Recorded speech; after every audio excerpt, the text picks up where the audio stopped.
आता अक्षय तृतीयाच्या दिवशी जो कार्यक्रम शिंदे ग्राउंडवरती वडगाव बुद्रुकमध्ये झाला, त्या ठिकाणी माझ्यासारखा कार्यकर्ता सुद्धा उपस्थित होता. निश्चितपणे त्याचा खूप चांगल्या पद्धतीचा उपयोग मला स्वतःलाही झाला, लोकांसाठी सुद्धा होतोय आणि भविष्य काळामध्ये संस्थेने अधिकाधिक हा कार्यक्रम सर्वत्र परिसरामध्ये घेऊन लोकांमध्ये स्वतःचा सेल्फ कॉन्फिडन्स जागृत करण्याचं काम.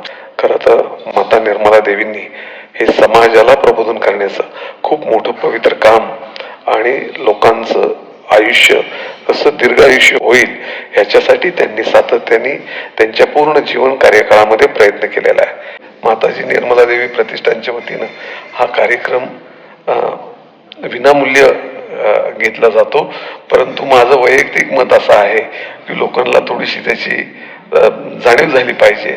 परंतु जे समाजाचं काम आहे विनामूल्य जे करतंय त्याच्याबद्दल पुनश्च एकदा अतिशय उत्कृष्ट कार्यक्रम झाल्याबद्दल संस्थेला मनापासून धन्यवाद.